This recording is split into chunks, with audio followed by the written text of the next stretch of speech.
The Commonwealth that emerged from the ashes of the Great War was not merely a ruined version of the old world, but a fundamentally altered human landscape where the collapse of centralized authority, the poisoning of the environment, and the fragmentation of social trust created conditions in which figures like John Hancock were not anomalies but inevitabilities, because when the bombs fell on October 23, 2077, the institutions that once enforced law, mediated conflict, and defined legitimacy ceased to function almost instantly, leaving behind a vacuum that was never truly filled, and in the ruins of pre-war Boston, the surviving population scattered into isolated pockets where survival depended less on moral ideals and more on adaptability, violence, and negotiation, as early post-war settlement patterns formed around whatever resources remained usable,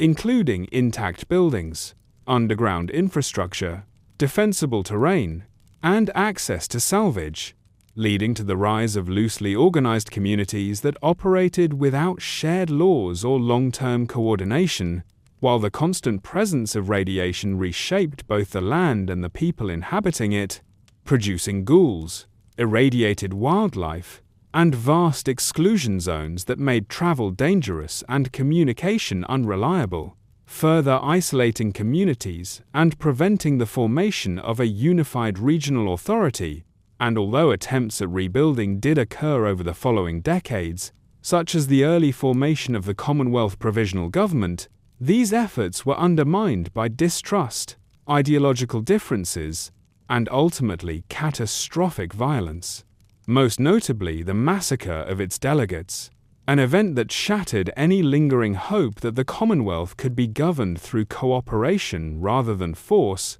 cementing a cultural memory in which large-scale governance was associated with betrayal and death rather than stability. And as centuries passed, this collective trauma hardened into a worldview where settlements focused inward,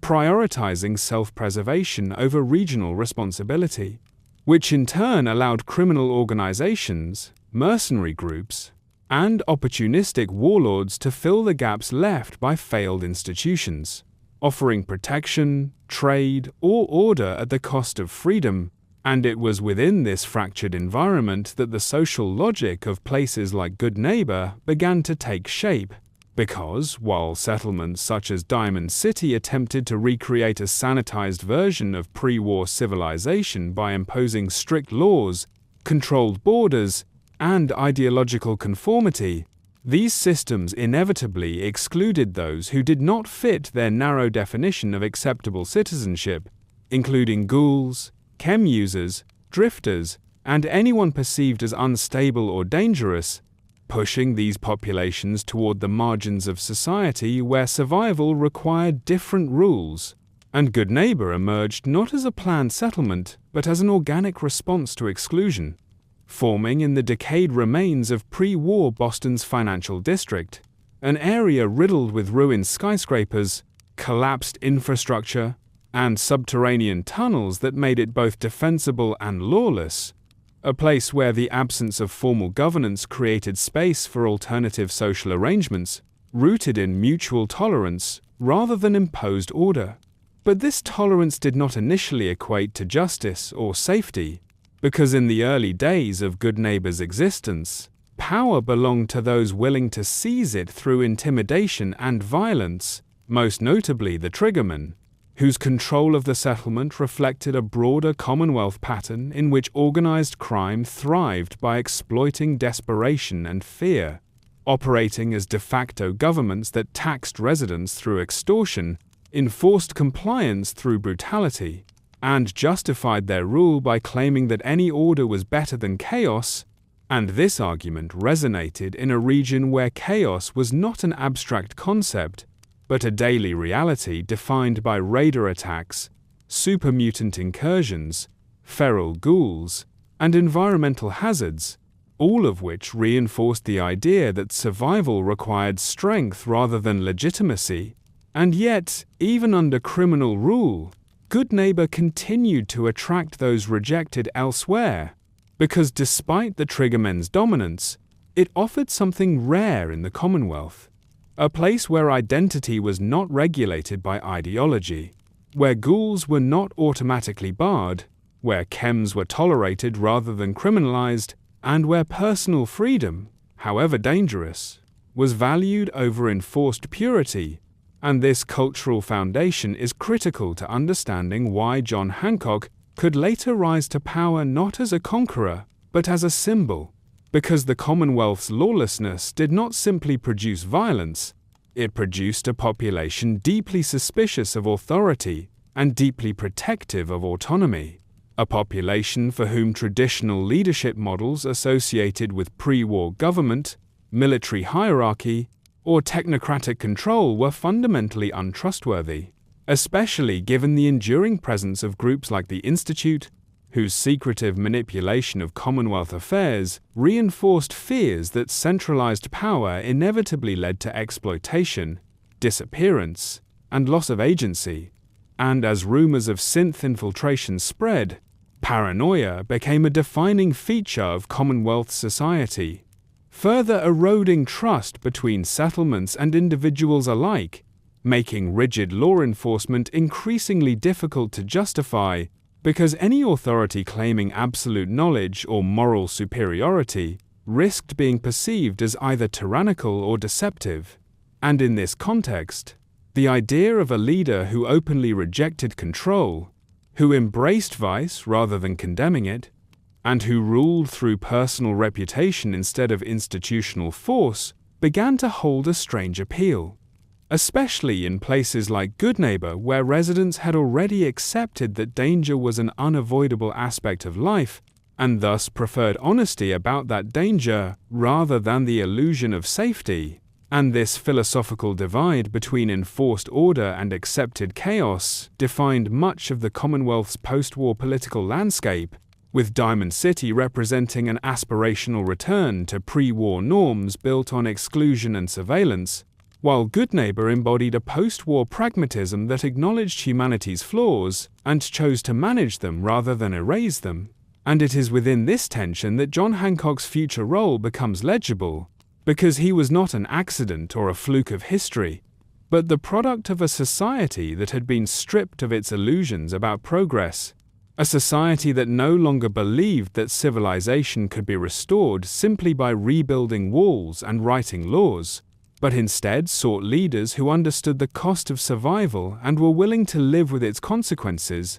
And the Commonwealth's long descent into decentralized power, moral ambiguity, and selective tolerance created a cultural environment in which charisma, personal accountability, and lived experience mattered more than credentials or ideology, setting the stage for a man who would later embody these values not through abstract philosophy, but through his own transformed body and public defiance of conventional authority. And thus, before John Hancock ever took a name, before he became a ghoul, a mayor, or a symbol of freedom, the world that made him possible had already been forged by centuries of failure, violence, and resilience. A world where survival demanded adaptability, where trust was earned rather than assumed, and where the line between hero and outlaw was defined not by law but by loyalty to those who had nowhere else to go. Before he adopted the name John Hancock, and before his body was reshaped by radiation and chems, the man who would one day rule Goodneighbor lived an unremarkable yet quietly suffocating human life, defined not by recorded history, but by proximity to power. Because in the post-war Commonwealth, personal identity rarely survived intact unless it was reinforced by violence, wealth, or institutional authority, and those without such protection often faded into anonymity, leaving behind only fragments of their stories embedded in the memories of others. And canon confirms that neither his original given name nor that of his brother is known, only that they shared a surname and a history bound together by blood, circumstance, and ultimately betrayal, suggesting a family unit forged in an environment where survival mattered more than legacy, and where names themselves carried little weight compared to reputation and fear. And this absence of a recorded identity is not incidental, but emblematic of the world he came from, because the Commonwealth did not preserve the lives of ordinary people, especially those who lived in the shadows of criminal power structures, and from what can be pieced together through dialogue and environmental context, his early life unfolded in a society already long removed from pre-war stability, where centralized government had collapsed generations earlier, and children grew up learning practical lessons about violence, scarcity, and compromise, rather than ideals about law or justice. And he and his brother came of age in a landscape where organized crime did not represent rebellion against order, but rather one of the few functioning systems capable of providing protection, income, and influence, making it an attractive path for those born without access to safer alternatives. And while his brother embraced this reality fully, rising within the ranks of the Triggermen and eventually commanding their control over Goodneighbor, the future Hancock appears to have occupied a more ambiguous position, close enough to witness the mechanics of power from the inside, but distant enough to develop a growing unease with how that power was exercised, because living alongside someone who thrived in an environment of extortion and intimidation would have made the consequences of such rule impossible to ignore, as every act of enforcement reverberated through the lives of ordinary residents who had no meaningful choice but to submit, and this dynamic likely shaped his worldview long before any physical transformation occurred, instilling in him a deep skepticism towards systems that claimed to provide order while feeding on fear. And although his precise social role during this period is never explicitly detailed in canon, his later ease among mercenaries, drifters, and social outcasts strongly implies that his human life was spent navigating the margins rather than commanding the center, existing in the gravitational pull of his brother's authority without fully participating in its cruelty, which would have created a persistent internal conflict between familial loyalty and moral revulsion, especially as the Triggermen's grip on Goodneighbor tightened and the settlement became a city owned by intimidation, chems, and violence, masquerading as stability. And this moral tension is crucial to understanding his eventual rejection of traditional power structures, because it did not arise from ignorance or idealism, but from prolonged exposure to how authority behaves when it is insulated from accountability. And in the Commonwealth, such exposure often left individuals with only two options: total complicity or complete rupture. And for a long time, he remained suspended between those extremes, enduring a life of constrained agency where opposing the system openly would have meant death, while supporting it meant participating in the suffering of others. And over time, this stagnation likely eroded any remaining attachment to his human identity, because identity in the wasteland is sustained through purpose, and his purpose had become increasingly unclear, overshadowed by his brother's dominance and the Triggermen's unchallenged rule. And it is within this psychological landscape that his relationship with chems must be understood, not simply as indulgence, but as a response to a world that offered no clean exits. Because in Fallout canon, chems often function as tools of survival as much as vice, providing temporary relief, altered perception, or a sense of control in lives otherwise dictated by external forces. And his later openness about chem use suggests that even during his human years, he viewed them less as moral failings and more as expressions of autonomy, a way to assert ownership over his own mind and body in a society that routinely stripped people of both. And this perspective would have placed him in quiet opposition to the Triggermen's philosophy, which treated chems as commodities and control mechanisms rather than personal choices, deepening the ideological rift between the brothers, even as their shared surname tied them together publicly. And as the Commonwealth continued to decay around them, with no credible alternative models of leadership emerging to challenge criminal governance, the pressure on him to either conform or disappear intensified, because neutrality was not a sustainable position in a world defined by dominance and submission. And this growing sense of entrapment is essential to understanding why his later transformation was embraced rather than resisted, because his human life had already become a dead end, defined by compromise without progress and proximity to power without purpose. And when viewed through this lens, his decision to abandon his original name was not an act of self-destruction, but an act of severance, a rejection of an identity that had been shaped by fear, silence, and inherited complicity. And although canon does not provide a singular moment when this break occurred,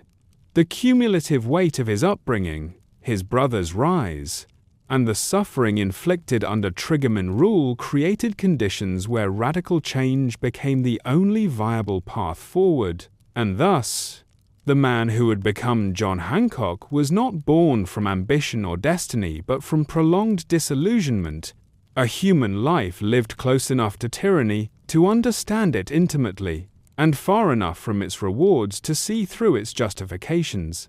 making his eventual transformation not a betrayal of his past, but its inevitable conclusion. Because in the Commonwealth, survival does not always mean remaining the same, and sometimes the only way to escape a system built on fear is to destroy the version of yourself that allowed it to exist. The rise of the Triggermen within Goodneighbor cannot be understood as a sudden criminal takeover, but rather as the natural evolution of power in a Commonwealth where fear had long replaced law and where organized violence often provided the only predictable structure in an otherwise hostile world. Because by the time the Triggermen established dominance over the settlement, the social groundwork had already been laid by decades of instability, making residents more likely to accept exploitation if it came packaged with protection. And the organization itself drew heavily on pre-war symbolism and aesthetics, deliberately modeling its image after early 20th century mobsters with pinstripe suits, Tommy guns, and a rigid internal hierarchy, not out of nostalgia but as a psychological weapon, because these symbols projected authority, continuity, and inevitability in a world that lacked all three, signaling to the people of Goodneighbor that the Triggermen were not merely raiders or thugs, but an institution, one that intended to stay. And at the center of this institution stood the future mayor's brother, whose ascent within the organization reflected both personal ambition and a keen understanding of how power functioned in the post-war Commonwealth, where leadership was secured not through consent, but through the careful calibration of fear, reward, and spectacle. And as his influence grew, so too did the Triggermen's control over every aspect of life in Goodneighbor, from trade and protection to chem distribution and dispute resolution, effectively transforming the settlement into a city-state governed by extortion rather than law. And for the man who would later become John Hancock, this period represented a turning point, because proximity to the Triggermen's leadership meant witnessing firsthand how criminal governance hollowed out communities from within, replacing mutual trust with coerced obedience. And although he shared blood and history with the man at the top, he occupied a fundamentally different moral position, one shaped by observation rather than command, which placed him in the uncomfortable role of insider without authority, aware of the machinery of oppression but lacking the power to dismantle it outright. And this dynamic created a deepening fracture between the brothers, not necessarily expressed through open conflict, but through an accumulating divergence in values, as one increasingly equated control with stability, while the other came to see control itself as the source of suffering.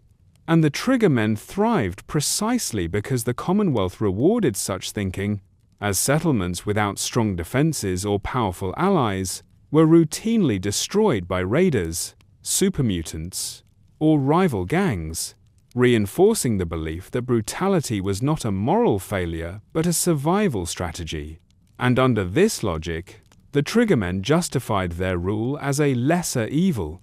arguing implicitly that Goodneighbor was safer under their watch than it would be in chaos, even as their protection racket drained residents of resources and autonomy. And this rhetoric mirrored broader post-war patterns, where groups like mercenary companies and raider kings framed exploitation as order, blurring the line between governance and predation. And within this system, loyalty was enforced not through shared ideals but through consequences, with dissent punished swiftly and publicly to maintain the illusion of unchallenged authority, and the brothers' leadership style reflected this reality, relying on intimidation, selective generosity, and the constant threat of violence to keep both subordinates and civilians in line. And while this approach succeeded in consolidating power, it also sowed the seeds of resentment and fear that would later undermine the regime. Because a city ruled through terror does not inspire loyalty, only compliance, and compliance evaporates the moment fear loses its edge. And for the future Hancock, living under his brother's shadow meant navigating a world where speaking out was dangerous and silence was complicity, a tension that intensified as the Triggermen's excesses grew more blatant, with chems flooding the streets, dissenters disappearing, and the settlement's identity becoming synonymous with exploitation rather than refuge. And this transformation likely sharpened his sense of betrayal, not only on a personal level but on a philosophical one, because the Triggermen represented everything he had come to despise about power in the Commonwealth: the reduction of human lives to assets, the normalization of cruelty as policy, and the use of fear as a substitute for legitimacy. And yet, despite this growing disillusionment, open rebellion was not immediately possible, because challenging the Triggermen meant challenging an organization built on overwhelming force,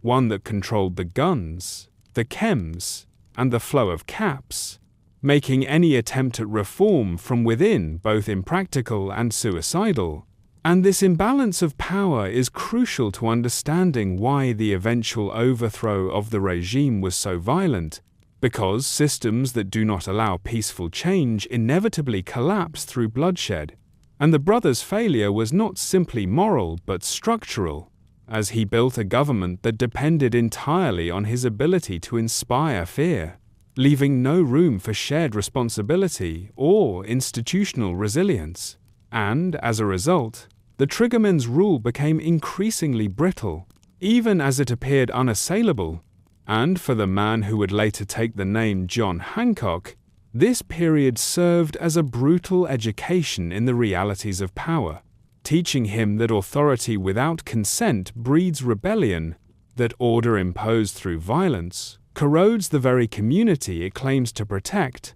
and that leadership rooted in fear ultimately turns inward,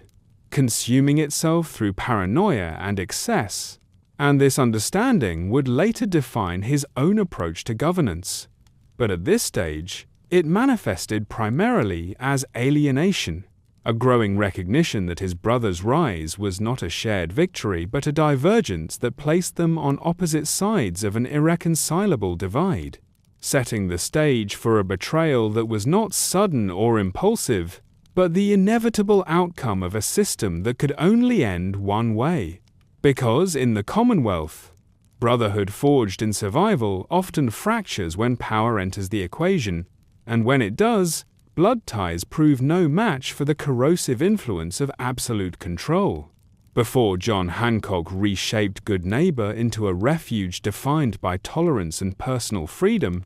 the settlement existed as a tightly controlled criminal enclave, where fear functioned as both currency and law, and daily life was governed not by written rules or shared norms, but by the ever-present threat of violence enforced by the Triggermen, whose dominance transformed the city into a place where survival depended on compliance rather than cooperation. Because under their rule, Goodneighbor was less a community than a resource extraction zone, its people viewed as assets to be managed, exploited, or discarded depending on their usefulness.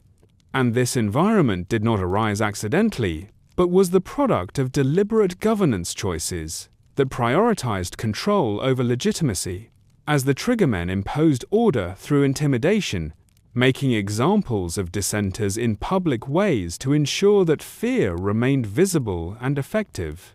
And while this approach created a superficial sense of stability by reducing open conflict within the settlement, it did so at the cost of trust, autonomy, and any genuine sense of collective identity,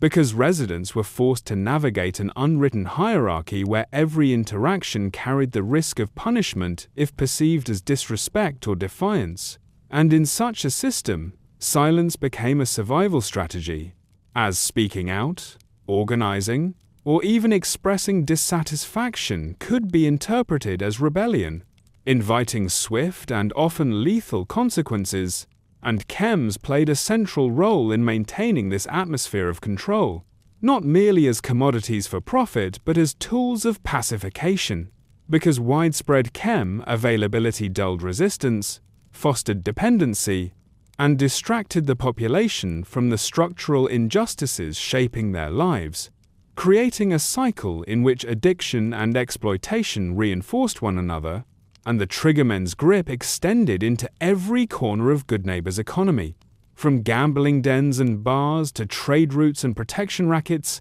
ensuring that no business operated without their approval, and no resident was entirely free from their influence. And this monopolization of power mirrored pre-war corporate practices, where monopolies justified themselves through efficiency while hollowing out competition and accountability, further reinforcing the idea that the post-war world had not escaped the flaws of the old one, but had simply stripped them of their pretenses.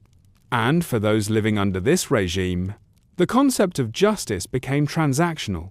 with disputes resolved not through fairness, but through whichever party could offer more caps or inspire more fear, eroding any sense that moral behavior had intrinsic value, independent of power. And this erosion was particularly devastating for marginalized groups, including ghouls, drifters, and those already ostracized by settlements like Diamond City, because while Goodneighbor nominally accepted them, their safety remained contingent on their usefulness to the Triggermen, meaning tolerance existed only insofar as it did not challenge criminal authority, and violence, when it occurred, was not random but strategic, deployed selectively to reinforce obedience, as public beatings, disappearances, and executions served as reminders that the Triggermen's rule was absolute, and over time, this constant exposure to fear reshaped the psychology of the settlement,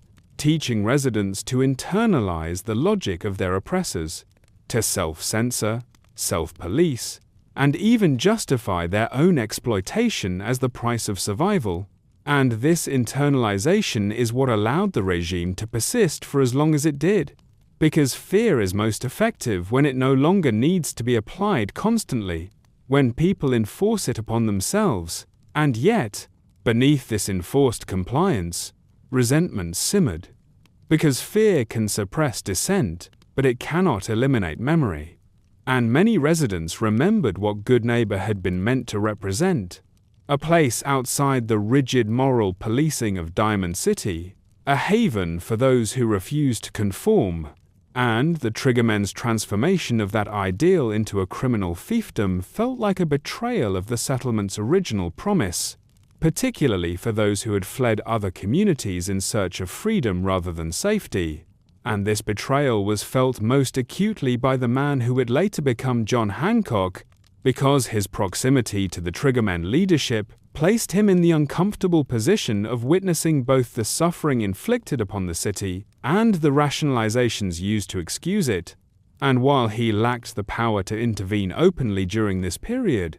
his presence within Goodneighbor allowed him to observe how fear-based governance hollowed out not only the population but the rulers themselves, as paranoia, excess, and cruelty became normalized within the organization. leading to increasingly arbitrary acts of violence that served no strategic purpose beyond reinforcing dominance. And this arbitrariness further destabilized the regime, because when punishment is unpredictable, compliance becomes fragile, as people begin to see resistance as no more dangerous than obedience. And the city's physical environment mirrored this decay, with crumbling buildings, flickering neon signs, and shadowed alleys reinforcing the sense that Goodneighbor existed in a perpetual state of moral and structural collapse. A place where the past could not be rebuilt, and the future was deliberately kept uncertain. And yet,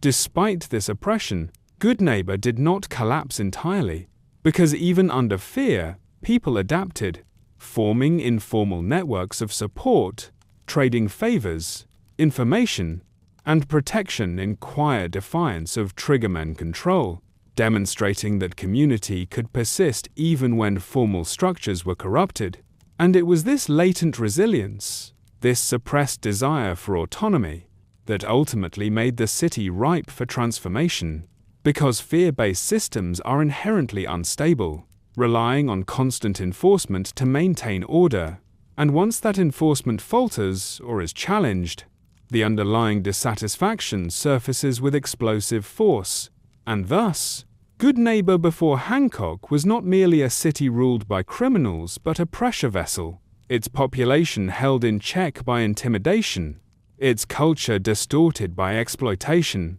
and its future constrained by a regime that mistook obedience for loyalty, creating conditions where change, when it finally came, would be sudden, violent, and irreversible, because in the Commonwealth, fear can build cities, but it cannot sustain them, and any settlement owned by fear is ultimately waiting for the moment when fear loses its hold. The moment that irrevocably altered the future of Goodneighbor and the identity of the man who would become John Hancock did not occur during a firefight, a coup, or a public act of defiance, but through a deliberate and deeply personal choice made in the shadows of a system he had come to despise, because in the Fallout universe, transformation is often framed as something imposed by radiation or violence. Yet in this case, canon makes clear that his ghoulification was not an accident, but the result of intentional chem use, a decision shaped by years of moral suffocation, existential stagnation, and an overwhelming need to escape both the physical and psychological confines of his human life. And to understand why this choice mattered, it is necessary to examine the role chems played in the post-war Commonwealth, not merely as substances of addiction, but as instruments of agency, in a world where control over one's fate was increasingly rare. Because chems in Fallout canon serve multiple functions simultaneously, acting as painkillers, performance enhancers, coping mechanisms, and symbols of defiance against rigid social norms. And for those living under criminal or authoritarian rule, they often represented one of the few ways to reclaim autonomy, even at great cost. And in Goodneighbor, under Triggermen control, chems were omnipresent, flooding the streets as both commodities and tools of social management, dulling resistance while generating profit. And yet for the future Hancock, chems were not simply another vice distributed by the regime, but a means of asserting ownership over his own body and destiny, particularly as his human existence became increasingly defined by powerlessness, silence, and proximity to a brother whose authority he neither respected nor could openly challenge. And this context reframes his decision to consume a massive, unregulated cocktail of chems not as recklessness, but as a calculated rejection of the life he had been trapped in. Because by this point, remaining human had come to symbolize continued complicity, a future of watching fear masquerade as order while lacking the power to intervene. And the knowledge that prolonged chem abuse could lead to ghoulification was not obscure or mythical. as the Commonwealth was already populated by countless ghouls whose existence served as living proof of radiation's transformative effects, meaning that the risk he took was known and accepted. And in choosing this path, he was effectively gambling his humanity in exchange for the possibility of becoming something his brother's system could not control. And the physical consequences of this choice were catastrophic and irreversible, as prolonged exposure to chems and radiation ravaged his body, triggering cellular decay, necrosis, and the characteristic symptoms of ghoulification, including hair loss, skin sloughing, and chronic pain, transforming him into a being that many in the Commonwealth viewed with fear or disgust. And yet, unlike feral ghouls, whose transformation erodes cognition, his mind remained intact, suggesting that his ghoulification stabilized before complete neurological collapse, a phenomenon consistent with known ghoul biology and Fallout canon. And while the physical suffering was immense, the psychological impact was equally profound, because ghoulification did not merely alter his appearance, but severed his remaining ties to his former identity, rendering his original name,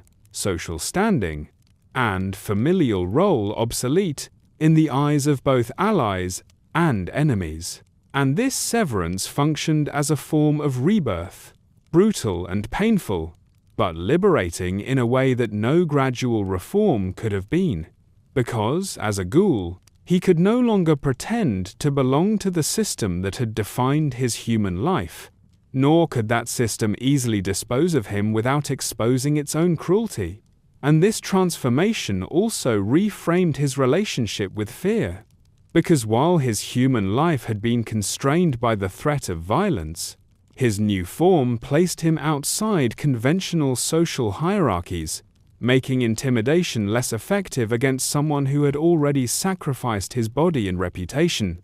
And in the Commonwealth, ghouls occupy a paradoxical space, simultaneously marginalized and enduring, often outliving the societies that reject them. And this endurance granted him a new perspective on time, consequence, and legacy, allowing him to think beyond immediate survival toward longer-term change. And importantly, his ghoulification did not numb his empathy or moral clarity, but sharpened it, as the experience of being visibly othered exposed him to the casual cruelty reserved for those deemed inhuman, reinforcing his belief that societies defined by exclusion and purity were fundamentally broken, and this belief would later inform his commitment to making Goodneighbor a sanctuary for the rejected. But at this stage, it manifested primarily as a personal awakening, a recognition that he had crossed a threshold from which there was no return, and that whatever came next would have to be built from the ruins of his former self. And the decision to embrace this transformation also represented a final break with his brother's authority, because by becoming a ghoul, he undermined the Triggermen's carefully curated image of power and control, exposing the fragility of a regime that relied on appearances, intimidation, and conformity. And in doing so, he set himself on a collision course with the existing order, because systems built on fear cannot tolerate symbols of defiance, especially those born from voluntary sacrifice. And while the immediate aftermath of his transformation was marked by pain, isolation, and uncertainty, it also marked the first moment in which he exercised true agency over his fate, choosing a path that was neither sanctioned nor reversible. And in the Commonwealth, such choices often come at the highest cost, but they also carry the potential for profound change.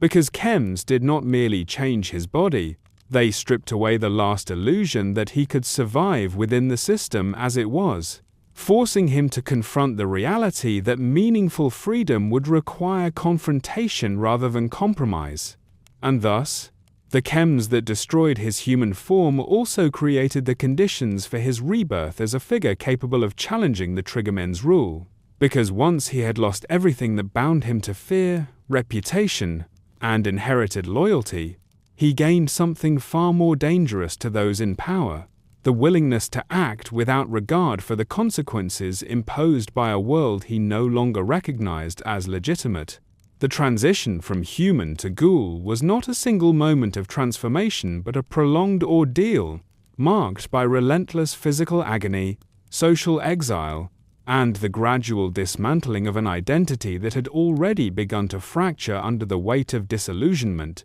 because in Fallout canon, ghoulification is a process rather than an event, one that unfolds over time as radiation and chemical damage corrupt the body while leaving the mind in a precarious balance between lucidity and ferality. And for the man who would become John Hancock, this period represented a crucible in which survival itself became an act of defiance, as every day required enduring pain without certainty that his mind would remain intact, and the physical symptoms of ghoulification were severe and unmistakable. As his skin decayed and sloughed away, muscle tissue weakened, and chronic pain became a constant companion, forcing him to adapt to a body that no longer responded as it once had.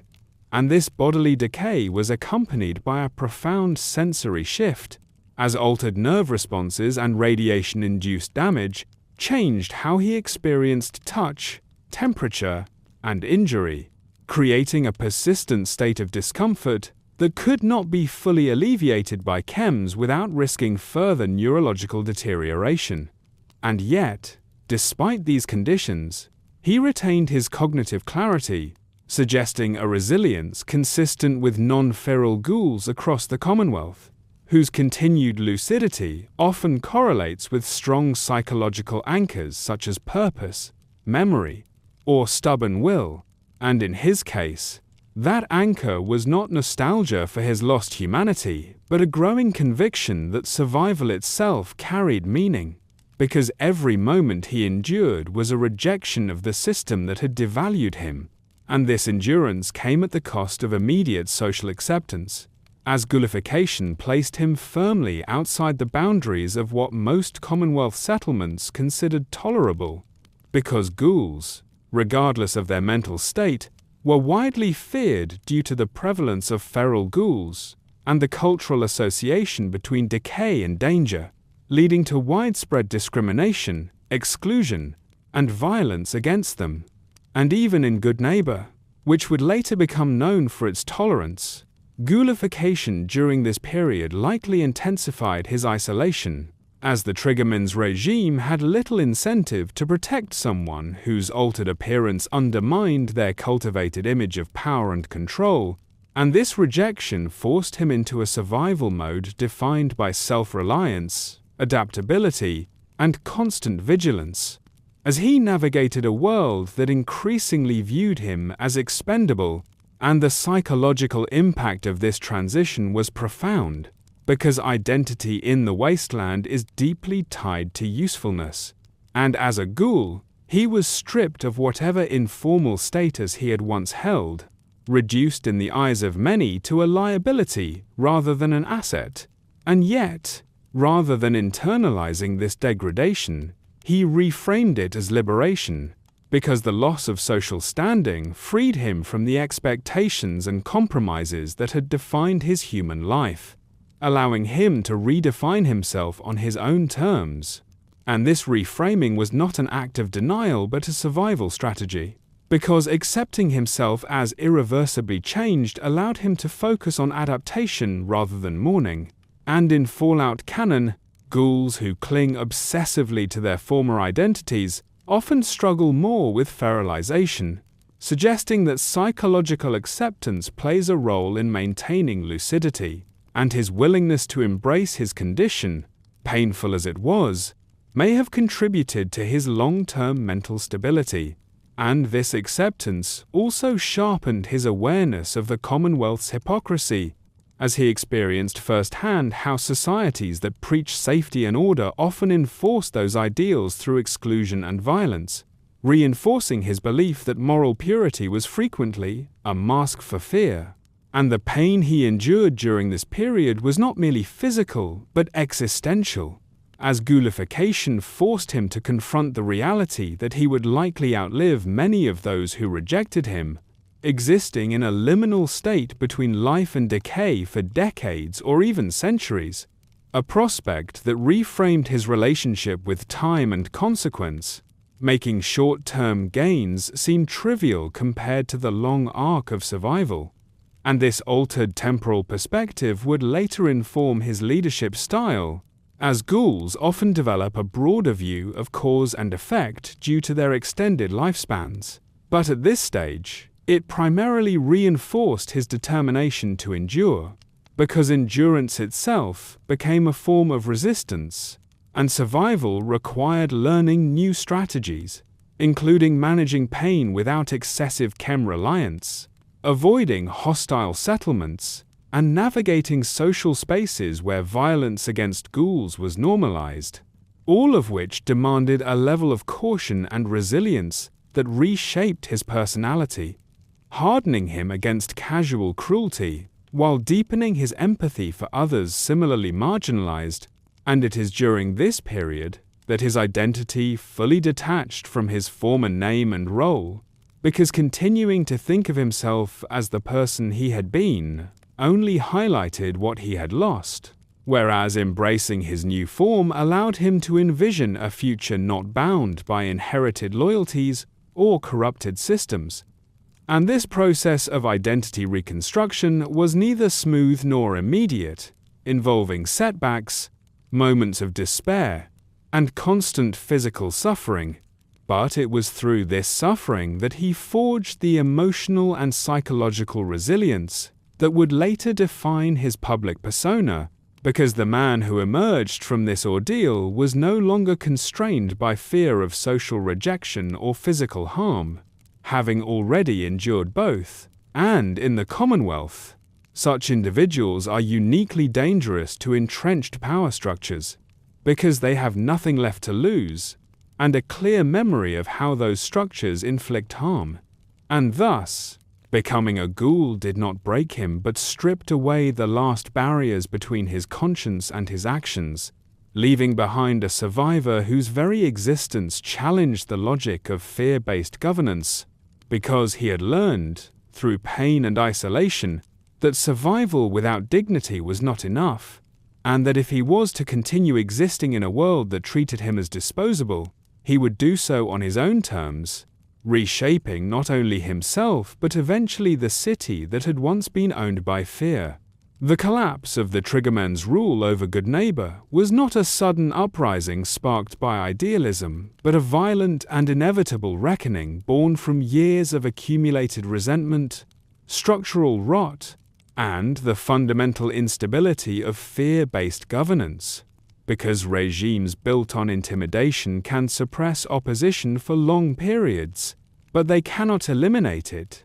And when their authority is finally challenged, the resulting confrontation is rarely clean or restrained. And in the case of Goodneighbor, the Triggermen had spent years consolidating power through extortion, public violence, and monopolization of chems and trade, creating a system that appeared unassailable from the outside, but was internally brittle, as loyalty within the organization was transactional rather than ideological, meaning it depended on continued access to profit and protection rather than genuine belief in leadership. And once those incentives weakened or the leadership's legitimacy was questioned, the structure began to fracture rapidly, and the man who would become John Hancock emerged as a catalyst for this collapse, not because he commanded an army or controlled resources, but because his very existence represented a rejection of the Triggermen's authority, as his ghoulification stripped away the last vestiges of fear that bound him to the regime, making him immune to the social pressures and threats that had previously enforced silence, and this immunity transformed him into a destabilizing presence, because in a city ruled by intimidation, someone who is no longer afraid becomes a symbol, and symbols are dangerous to those in power, especially when they are rooted in lived experience rather than abstract ideology. And the conflict between the brothers, long simmering beneath the surface, reached its breaking point, not as a private dispute, but as a public reckoning, because by this stage, the Triggermen's excesses had alienated much of Goodneighbor's population, including their own foot soldiers, many of whom had joined the organization for survival rather than loyalty and were increasingly aware that the regime offered no future beyond continued violence. And this awareness eroded discipline, creating fractures within the hierarchy that made coordinated resistance possible. And when violence finally erupted, it was not framed as a revolution in the ideological sense, but as a purge, a brutal confrontation in which the existing order was dismantled through force rather than persuasion, because the Triggermen had never allowed space for peaceful reform, and systems that deny non-violent change ensure that their end will be bloody, and the overthrow of the regime culminated in the death of its leader, an act that was both deeply personal and politically transformative, because killing the figurehead of fear-based governance shattered the illusion of inevitability that had sustained the Triggermen's dominance, demonstrating to the people of Goodneighbor that power was not immutable, and that those who ruled through terror could be challenged and defeated. And this act did not occur in isolation, but reverberated throughout the settlement, triggering a rapid collapse of Triggermen control, as remaining members either fled, were killed, or abandoned their posts in the absence of centralized authority, because once the leadership was removed, there was no shared vision or institutional framework to hold the organization together, revealing it for what it had always been, a network of coercion rather than a community. And the violence of this transition left scars on Goodneighbor, as bloodshed rarely produces clean outcomes, and the fall of the Triggermen did not immediately resolve the city's problems, but instead created a power vacuum filled with uncertainty, fear, and the risk of further chaos, because removing an oppressive regime does not automatically produce stability, especially in a Commonwealth accustomed to cycles of domination. And for the man who would soon take the name John Hancock, this moment represented both liberation and burden, because while he had succeeded in destroying the system he despised, he now faced the reality that Goodneighbor required something to replace it, and the people who had lived under fear for so long were wary of anyone claiming authority, regardless of their role in the regime's downfall. And this wariness shaped the aftermath of the conflict, as residents did not immediately embrace a new order, but waited to see whether the violence would simply give way to another tyrant. And the fact that the city did not descend into immediate anarchy is itself significant, because it suggests that the Triggermen's rule, while dominant, had never fully erased the community's capacity for self-organization, and informal networks of mutual support, long suppressed, resurfaced to fill gaps left by the collapse of criminal control, providing a fragile but functional foundation upon which a different kind of leadership could emerge. And the manner in which the Triggermen fell also served as a cautionary lesson for the future Hancock, reinforcing his belief that power seized through fear inevitably demands violence to maintain itself, and that leadership built on coercion invites the same fate it inflicts upon others. And this lesson would later inform his rejection of rigid laws and heavy-handed enforcement, as he understood intimately that imposing order through force merely delayed conflict rather than resolving it. And yet, the fall of the Triggermen was not framed as a moral triumph free of cost, because blood had been spilled, familial bonds destroyed, and the city left traumatized by years of abuse, followed by sudden upheaval, and this trauma lingered in the collective memory of Goodneighbor, shaping its residents' attitudes toward authority and freedom. And it is within this context that the man who orchestrated or enabled the regime's fall became both a symbol of change and a reminder of its cost, because while he had freed the city from criminal rule, he had also demonstrated that violence was sometimes the only language systems of fear understood, creating a moral ambiguity that would haunt his legacy. And the fall of the Triggermen regime thus marked not an end, but a transition, a violent clearing of space in which a new vision of Goodneighbor could be tested, one that rejected fear as a governing principle, but could never fully escape the knowledge that fear had once owned the city, and that any future worth building would have to confront that history honestly, rather than erase it. When John Hancock assumed leadership of Goodneighbor, he did so not by claiming inherited authority, not by toppling his brother in a single decisive stroke, and not through adherence to conventional notions of law and order, but through a radical redefinition of power itself. Because the city he inherited was a place long dominated by fear, where obedience had been purchased with violence and loyalty had been conditioned by terror. And Hancock's approach was revolutionary precisely because it rejected these mechanisms, instead rooting governance in personal accountability, reputation, and the careful cultivation of trust, even amidst chaos. And while this approach may appear laissez-faire to outsiders, canon establishes that it was underpinned by a coherent philosophy, the recognition that people, when granted autonomy and treated with respect, are capable of sustaining social order more effectively than through coercion, and that leadership is less about imposing rules than about embodying principles that others are willing to follow voluntarily. And Hancock's style of governance was inseparable from his own experience as a ghoul,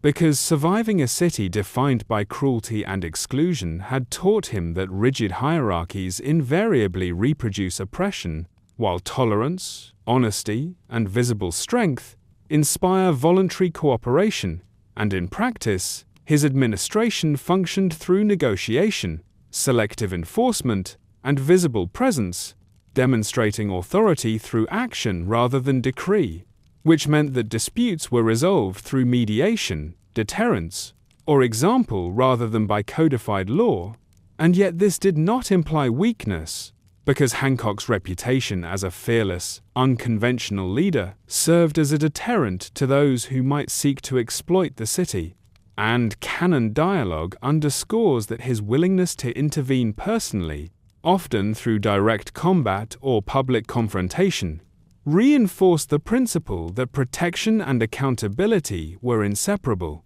and that those who threatened the community would face consequences, even as those who conformed to the city's informal social contracts were largely left to their own devices. And this balance between autonomy and accountability became the defining feature of his tenure, because it allowed Goodneighbor to operate as a sanctuary for the marginalized, the chem users, the drifters, and the ghouls, without dissolving into lawless chaos, demonstrating that a city can function not through fear but through a shared understanding of mutual survival and self-interest. And Hancock's philosophy also involved symbolic gestures that communicated values as much as words or actions, because in a society shaped by appearance and reputation, living openly as a ghoul, maintaining an irreverent sense of humor, and personally confronting injustice all reinforce the idea that leadership could coexist with individuality, tolerance, and moral complexity,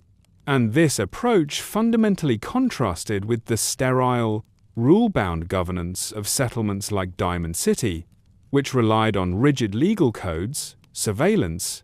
and exclusionary practices to maintain order, demonstrating that Hancock's vision was not simply pragmatic but deeply ideological, rooted in the conviction that the Commonwealth's failures were systemic, and that surviving them required adaptation, courage, and empathy, rather than imitation of pre-war authority. And under his guidance, Goodneighbor developed a cultural identity distinct from other settlements, a space where personal freedom was respected, where vice was tolerated, where those who had been rejected elsewhere could find community, and where leadership meant embodying values rather than enforcing compliance. And this philosophy extended beyond policy into the city's social fabric, because residents came to understand that cooperation, respect, and loyalty were conditional upon character and contribution rather than conformity or fear, creating a system that was flexible,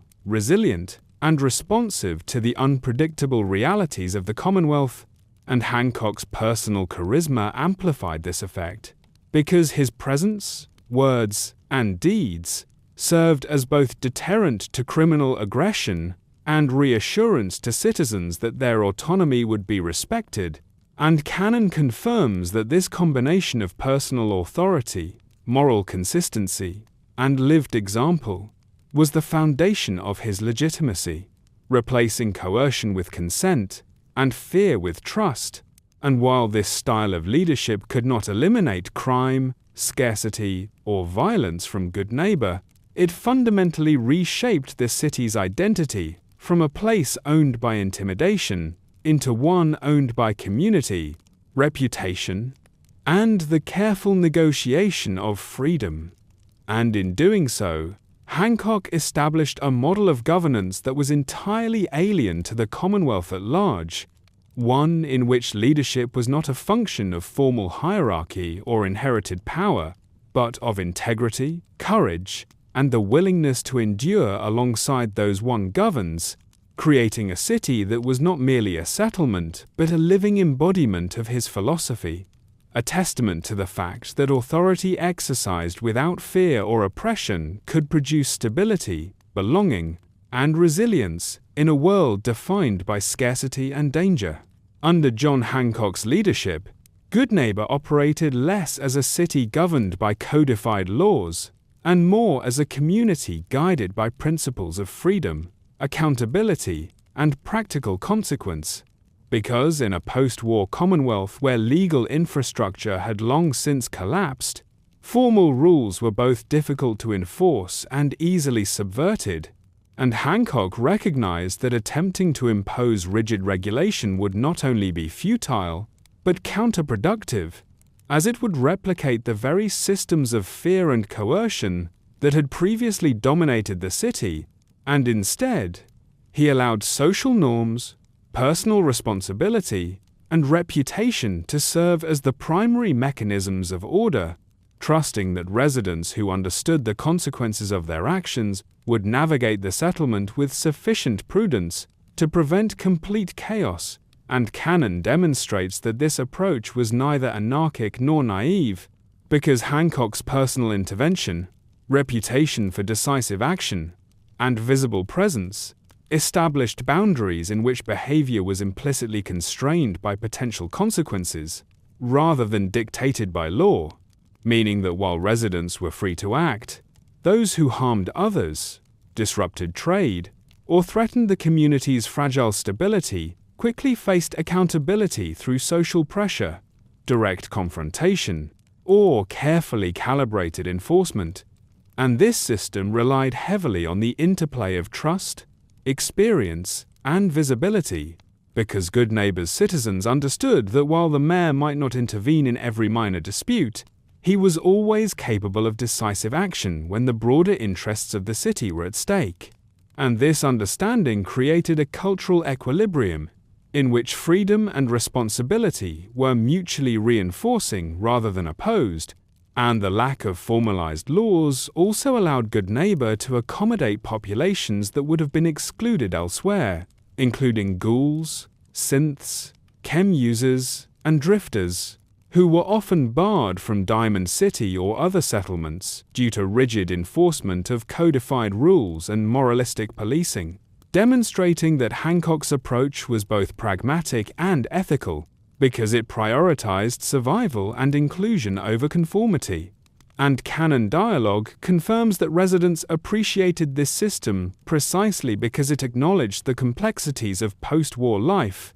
where rigid adherence to pre-war legal codes often punished necessity and rewarded exploitation. And this flexible approach extended into economic activity, social interactions, and city management. Because businesses could operate without excessive regulation, personal disputes were mediated rather than litigated, and vice, so long as it did not threaten collective safety, was tolerated as a personal choice rather than criminalized. And this tolerance reinforced a broader culture in which autonomy and self-expression were valued alongside responsibility, creating a social contract built on mutual respect and observable consequences rather than fear of law. And while this system allowed crime, addiction, and moral ambiguity to exist within the city, it also provided space for community cohesion, because residents understood that freedom was not unlimited, but bounded by the shared understanding that survival, cooperation, and respect for others were essential. And Hancock's refusal to codify rules also discouraged attempts to consolidate power through bureaucracy, because no formalized hierarchy could replicate his moral authority or personal presence, and this ensured that Goodneighbor remained resistant to the re-emergence of tyrannical structures, even as criminal elements persisted in the surrounding Commonwealth, exploiting weakness elsewhere but unable to dominate a city whose identity had been reshaped to value integrity over fear. And the lack of formal laws did not result in chaos, precisely because Hancock's philosophy fused liberty with accountability, demonstrating that governance could be effective even without written statutes, as long as leaders embodied their principles, enforced consequences consistently, and cultivated a culture in which residents understood the stakes of their actions. And this model allowed Goodneighbor to thrive as a unique settlement in the Commonwealth, a city whose freedom was not abstract, but lived, negotiated, and defended, illustrating that in a world of scarcity, radiation, and moral ambiguity, laws could exist not on paper but in the conscience of the community, reinforced by the presence of a mayor who had suffered, endured, and survived the consequences of a city run by fear, and emerged committed to a radically different vision of authority. Under John Hancock's administration, Goodneighbor became a city that tolerated, and in many ways celebrated, the presence of chems, gambling, and other forms of vice, not out of moral indifference but as a deliberate strategy for managing human behavior in a chaotic, post-apocalyptic environment.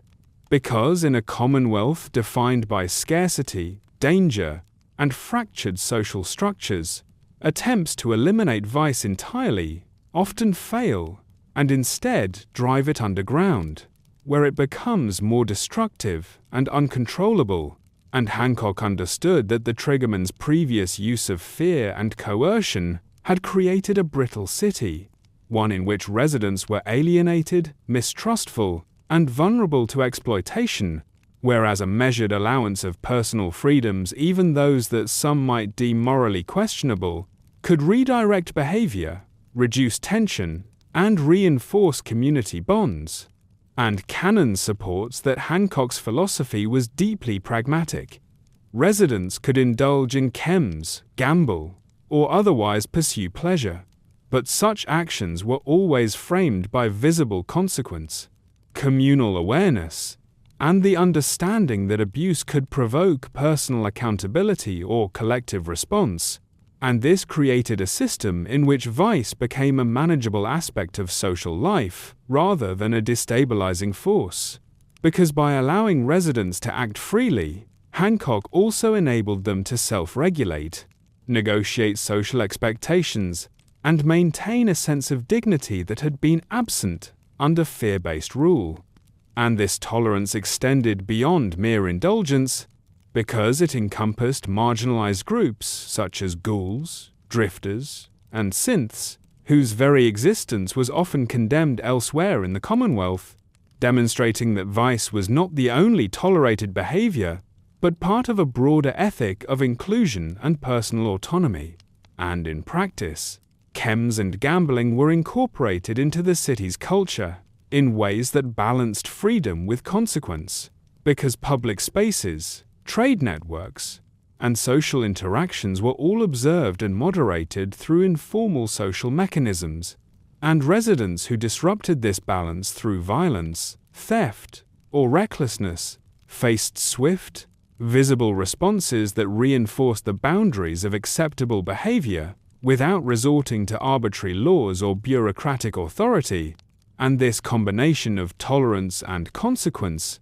allowed Goodneighbor to function as a sanctuary while retaining operational coherence, creating an environment that was both vibrant and precariously stable. And Hancock's personal example amplified this effect, because his own use of chems, irreverent humor, and willingness to challenge norms conveyed that freedom was not meaningless, but rather a responsibility to exercise with awareness, courage, and empathy. And canon dialogue confirms that his leadership style inspired loyalty precisely because residents recognized that he embodied the principles he expected them to navigate by, creating a culture in which autonomy was respected but not absolute. And this controlled chaos had broader implications for the city's identity, because it distinguished Goodneighbor from other Commonwealth settlements like Diamond City or Bunker Hill, where law and moralism were rigidly enforced,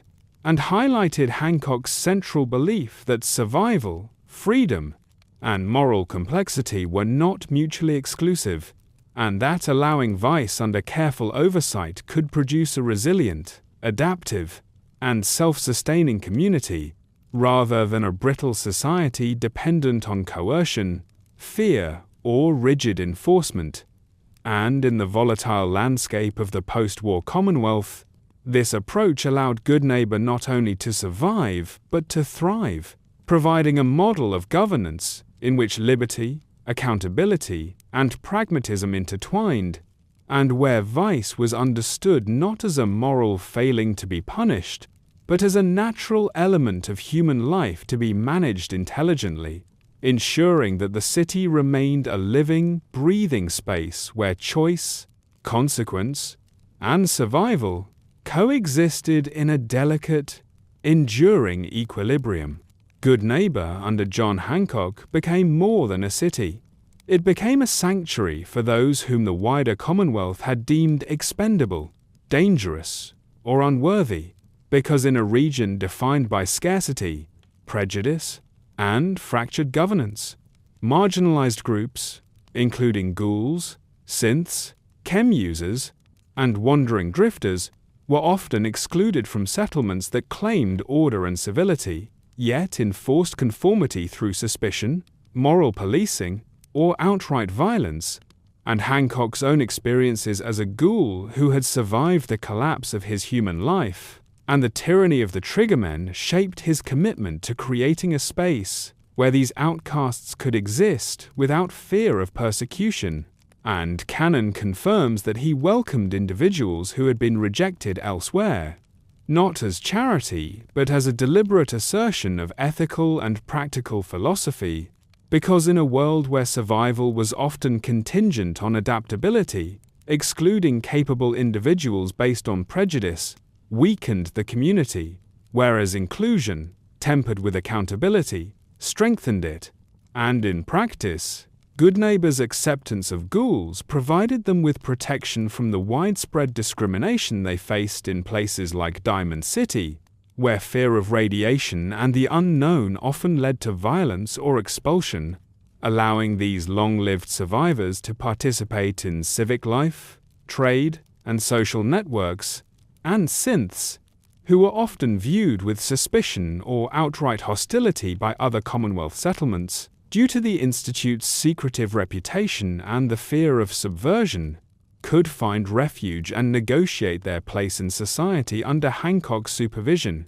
because the city's governance emphasized action and consequence over rigid identity, permitting residents to demonstrate loyalty and competence, rather than imposing exclusion based on origin or biology. And this philosophy extended to chem users, who were often demonized elsewhere as morally corrupt or socially dangerous. Yet in Goodneighbor, chem use was tolerated when it did not directly harm others, creating a pragmatic ecosystem in which survival, pleasure, and freedom could coexist with social order. And the combination of these groups under a single roof produced a community that was chaotic to outsiders but remarkably resilient, because diversity of experience, skill, and perspective enabled Goodneighbor to adapt rapidly to threats, mediate disputes, and sustain trade networks in ways that more homogenized settlements could not,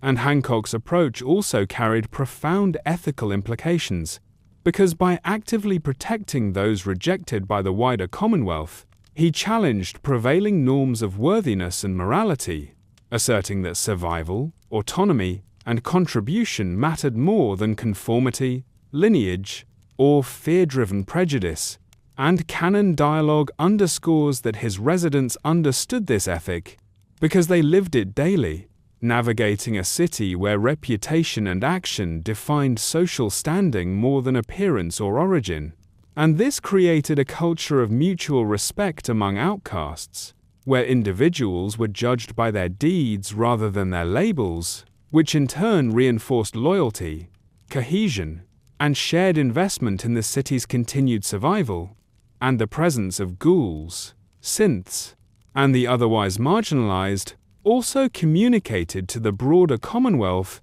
that Goodneighbor's identity was distinct, not merely a refuge, but a statement, a living example that ethical governance could exist without rigid hierarchies, formalized law, or fear-based control. And in practical terms, this inclusivity enhanced the city's resilience, because it harnessed the talents, knowledge, and survival skills of individuals who had been hardened by rejection, danger, or persecution, converting marginality into strength. And by doing so, Hancock demonstrated that leadership grounded in ethical pragmatism, tolerance, and consequence could create not only a safe haven, but a community capable of thriving in the volatile, fractured world of the post-war Commonwealth, making Goodneighbor a beacon for those the wider world had abandoned, and a challenge to the assumption that survival necessitated cruelty, exclusion, or rigidity, because in Hancock's vision, the rejected were not liabilities, they were the foundation of a new, adaptive society. Even as Goodneighbor flourished under John Hancock's unconventional leadership, its existence inevitably created tension with other settlements and factions across the Commonwealth, particularly Diamond City, which represented the older model of post-war governance rooted in codified law, surveillance, and social conformity, because Hancock City operated on radically different principles: tolerance, autonomy, and consequence, rather than fear or rigid regulation. And canon establishes that these ideological differences were not abstract, but had tangible consequences for trade, diplomacy, and political influence. As Diamond City's leaders often viewed Goodneighbor as a haven for criminals, chem users, and unregulated commerce, undermining their own claims to legitimacy and moral authority, and the economic competition between the two settlements exacerbated these tensions, because Goodneighbor's lack of strict regulation allowed merchants and wanderers to operate with fewer restrictions, attracting business and labor that might otherwise have flowed to Diamond City, creating friction over resources, alliances, and regional influence. And beyond economics, political friction arose as Hancock City refused to enforce the moral or security standards imposed by more civilized settlements, challenging the broader Commonwealth power structures, including militias, mercenary groups, and even pre-existing informal governance networks that sought compliance from surrounding communities. And this refusal was not merely rebellious, but strategic, because Hancock understood that submission to external authorities would compromise the unique freedoms that defined Goodneighbor, reducing its residents to mere subjects rather than participants in a negotiated social contract. And canon suggests that this tension manifested both diplomatically and through occasional skirmishes, as mercenary groups or external enforcers tested the city's defenses or attempted to impose their influence, only to find that Hancock's combination of personal authority, resilience, and willingness to confront threats directly made Goodneighbor far from an easy target, and while his approach avoided large-scale warfare, It created an ongoing climate of uneasy rivalry, in which both diplomacy and deterrence were required to maintain the city's autonomy, and the ideological dimension of this conflict was equally significant, because Hancock's tolerance of ghouls, synths, and vice challenged prevailing moral narratives that governed Commonwealth settlements, forcing neighboring leaders and citizens to confront the limitations of rigid, fear-based governance. And in doing so, Goodneighbor became both a literal and symbolic counterweight to settlements like Diamond City, demonstrating that alternative models of leadership and community could exist, even in a world shaped by scarcity, danger, and entrenched hierarchies. And while this autonomy drew criticism, suspicion, and occasional aggression, it also reinforced the city's identity as a sanctuary and as a locus of experimentation in post-apocalyptic governance. And Hancock's personal presence, his charisma, combat skill, and reputation for decisive action ensured that these conflicts rarely escalated into destruction, because he projected authority that transcended formal law while maintaining respect for the pragmatic limits of his power, and the result was a delicate equilibrium, in which Goodneighbor maintained independence without becoming isolated, negotiating trade, alliances, and influence while protecting its core values, and canon dialogue indicates that this balancing act required constant vigilance, flexibility, and the courage to confront both internal challenges and external pressures, because maintaining freedom in a world dominated by fear and scarcity is inherently precarious. And Hancock's success lay not in domination, but in creating a city capable of resisting co-optation, where ideological coherence, personal accountability, and community resilience combined to sustain autonomy. And this autonomy, in turn, allowed Goodneighbor to model an alternative vision of post-war society, one in which ethical governance, inclusivity, and freedom were not mutually exclusive but mutually reinforcing, challenging the wider Commonwealth to reconsider the assumptions that underpinned its more conventional settlements and power structures. When the sole survivor chooses John Hancock as a companion, players encounter a living embodiment of his philosophy, because his interactions, dialogue, and behavior illuminate the moral code that guides his leadership, showing that his principles are rooted not in abstract ideology but in action and consequence. And canon demonstrates that Hancock evaluates the world through a lens shaped by survival, empathy, and first-hand experience of oppression, which means he judges others less by their words and affiliations than by the choices they make and the risks they are willing to assume. And this pragmatic moralism manifests in combat, decision-making, and loyalty missions, where Hancock is quick to act against injustice, yet equally skeptical of systems that claim authority without accountability, and his willingness to intervene directly in dangerous situations underscores the continuity between his leadership in Goodneighbor and his behavior as a companion, because he expects those around him to match his courage with personal responsibility, challenging players to confront the consequences of their actions, rather than rely on rigid notions of right or wrong. And this alignment of philosophy and practice is evident in his support of morally ambiguous choices, such as assisting marginalized groups, engaging in subversive acts against oppressive powers, or protecting residents from predatory factions, because Hancock evaluates these actions by their impact rather than adherence to conventional morality, and canon reinforces that his loyalty is earned through demonstrated understanding of his values, as he respects companions who act decisively, compassionately,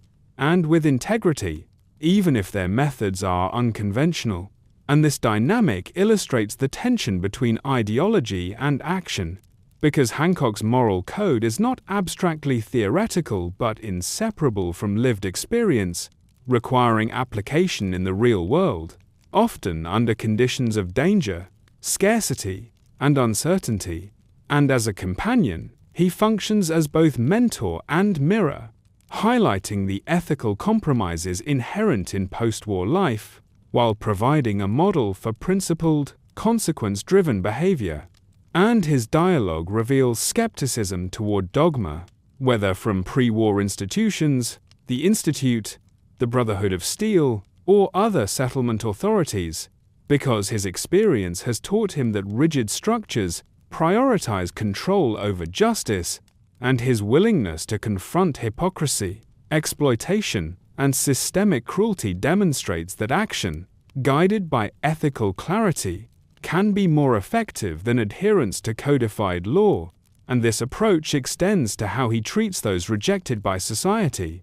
because Hancock's support of ghouls, synths, and other marginalized individuals reflects a consistent application of his principles, reinforcing that his philosophy is actionable rather than symbolic, and in gameplay terms, this means he reacts dynamically to choices, aligning loyalty and approval with behaviors that reflect courage, empathy, and integrity. And canon confirms that companions like Hancock are designed to challenge players to engage with the moral complexity of the Commonwealth, forcing them to consider not only outcomes but the methods, motives, and consequences of their actions. And in doing so, Hancock serves as a living case study of his own leadership philosophy, demonstrating that ethical governance and personal morality are inseparable from practical engagement, that freedom and responsibility coexist,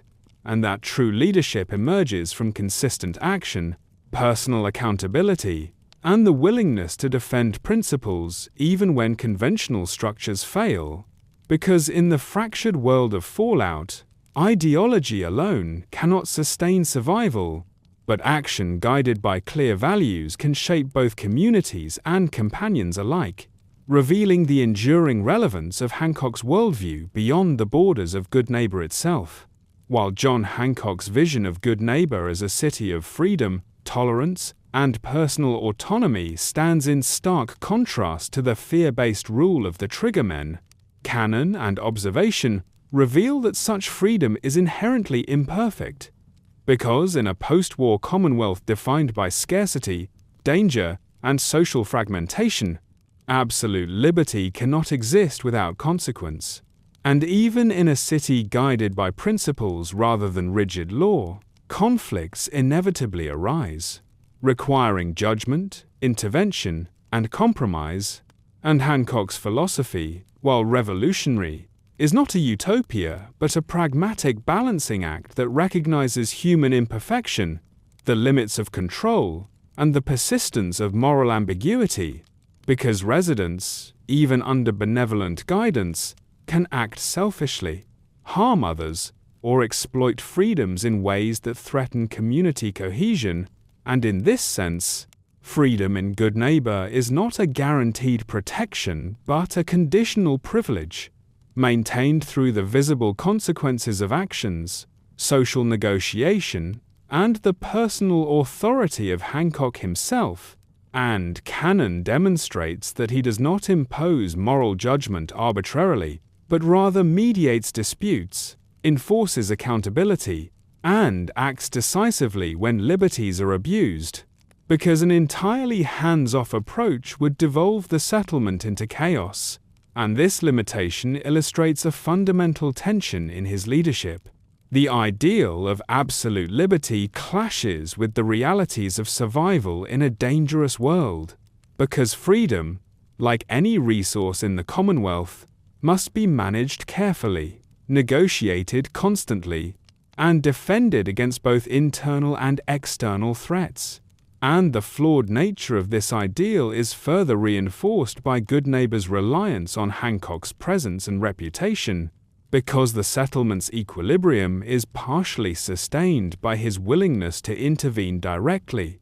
demonstrating that freedom alone cannot guarantee order, only the consistent application of principles and consequences can. And this reality extends to economic, social, and moral life within the city, where the autonomy of chem users, merchants, and marginalized residents exists alongside the understanding that exploitation, violence, or disruption will meet resistance, creating a self-regulating but never perfect system. And canon dialogue indicates that Hancock is aware of these limitations, often acknowledging the tensions between liberty and responsibility, idealism and pragmatism, as well as personal preference and collective necessity, because leadership in the Commonwealth cannot be purely ideological, and failure to intervene, enforce norms, or protect the vulnerable can quickly erode even a philosophy as carefully constructed as his.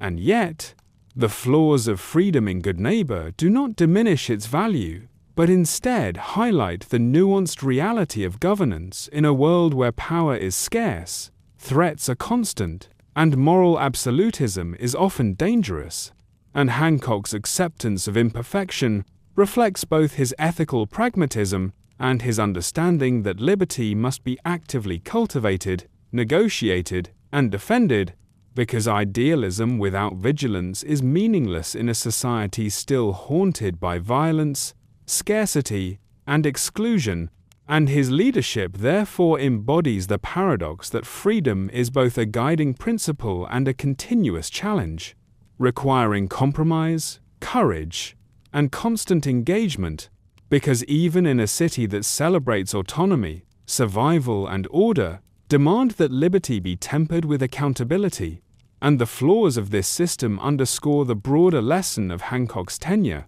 that in the Commonwealth, freedom is never absolute, but when exercised responsibly and defended wisely, it produces a society resilient, inclusive, and distinct from the tyranny, fear, and rigidity that dominate much of the wasteland. And this delicate balance between principle and pragmatism defines not only Goodneighbor, but the moral architecture of Hancock himself, illustrating that liberty, while imperfect, remains a powerful force for justice, community, and survival. The legacy of John Hancock in the Commonwealth is a complex interplay of survival, philosophy, and social engineering,